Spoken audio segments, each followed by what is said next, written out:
Hello everyone. This is Jayashree Venkatachalam, who is Associate Professor of Economics at Sri Narayana Guru College, Chembur, Mumbai.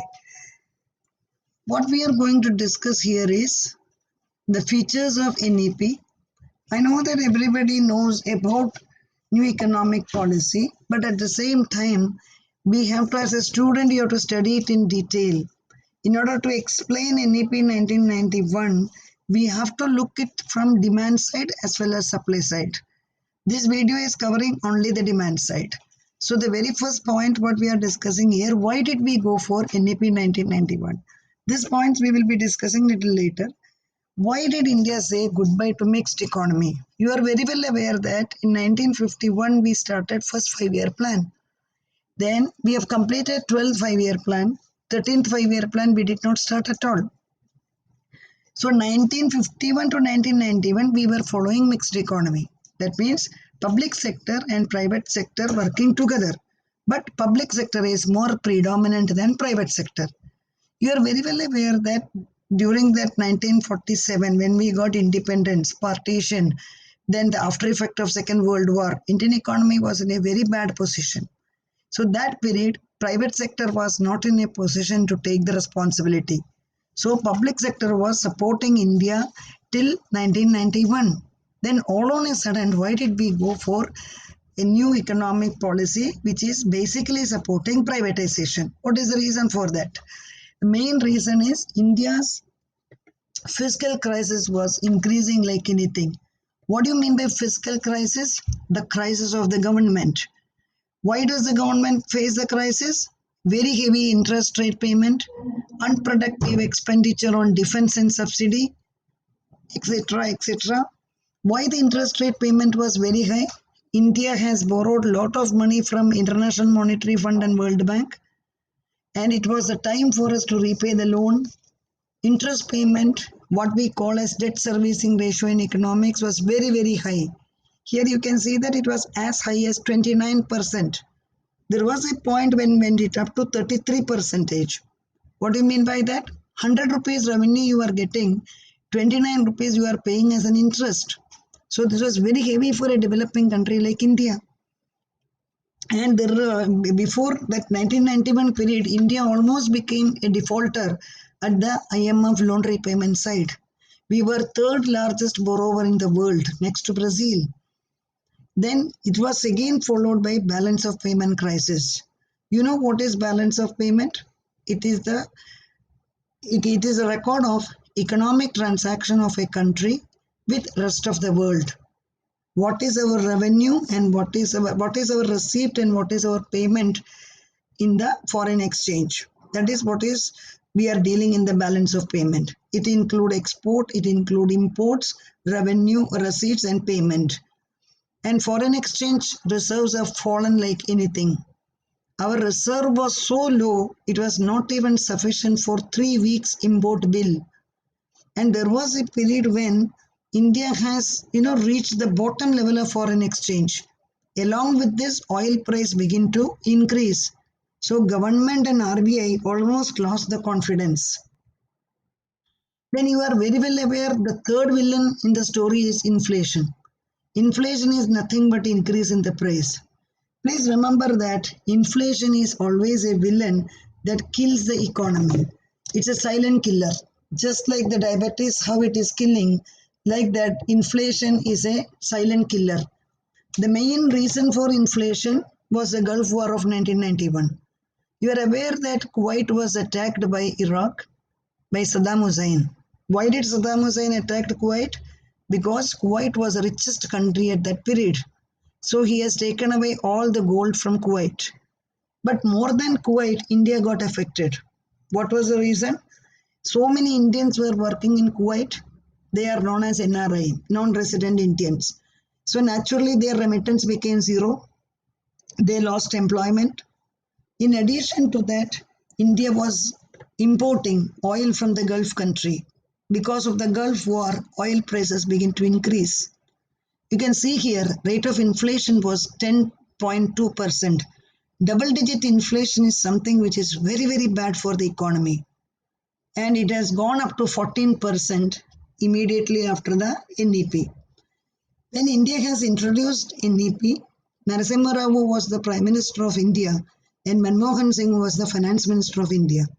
Please remember, Narasimha Rao is known as modern Chanakya. What is the reason? Transformation of a mixed economy into a privatized economy is a very, very tough job. Mindset of the people and the structural change both were very, very difficult.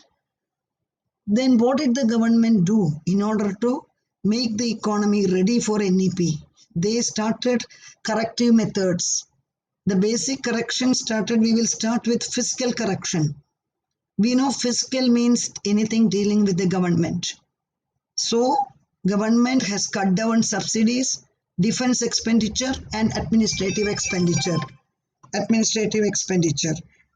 Because what is the administrative expenditure includes the salary which is paid to the huge number of government employees who are working in railways, income tax, customs, so on and so forth. Then government defense is also unavoidable expenditure, but government was forced to reduce the defense expenditure. Border security and national security are of the primary importance to a country. Subsidy, more than 40,000 crores is the annual subsidy of the country.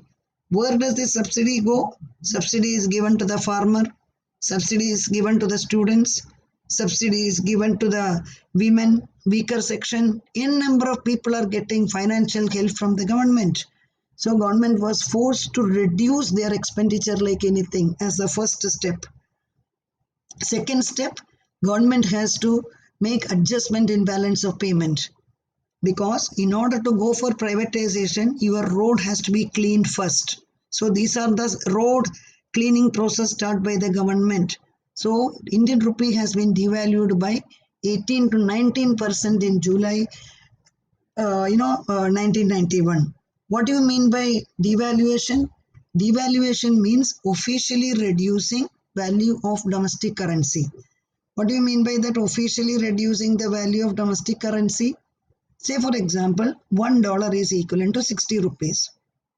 Government 20% devaluation करता है. So 60 into 20 upon 100.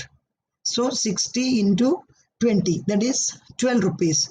So dollar becomes 72 rupees and rupee become, the value of the rupee comes down.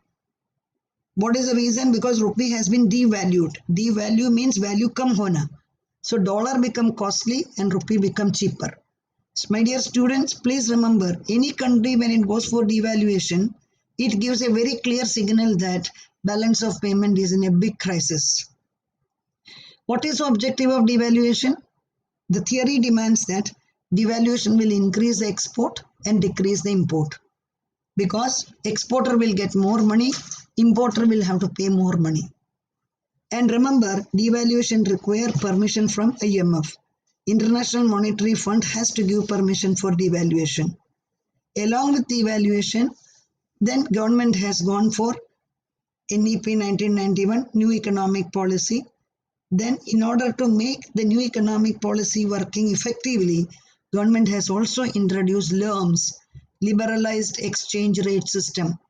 What do you mean by that? India has introduced dual exchange rate system. Before 91, we were having fixed exchange rate system. RBI used to fix the exchange rate. It cannot be fluctuating in the market. But when you are going for privatization, naturally you are opening your economy. That is known as globalization. When you are becoming part of the globe, it is nothing but you have to become, you yourself should be ready for the change. So we have gone for dual exchange rate system. What do you mean by dual exchange rate system? Suppose that I am getting $100.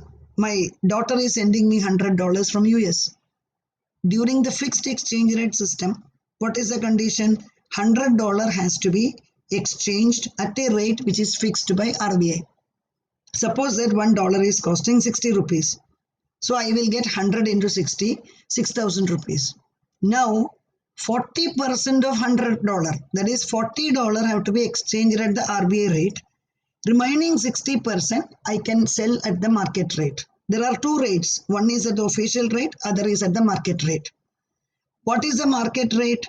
because we know that dollar is internationally accepted currency. So there is a lot of demand for dollar. Market rate is generally higher than the official rate. So I can sell 60% at a higher rate. So that government has given freedom. There is dual exchange rate. So in 93-94, India has moved towards floating exchange rate. Floating exchange rate means we were having fixed exchange rate that we have stopped. And the rate of exchange was decided by the market, not fully decided by the market, partially it is decided by the market. In the next video, I will be continuing. I wanted to get the full comments from you, then we will continue. Have a nice day.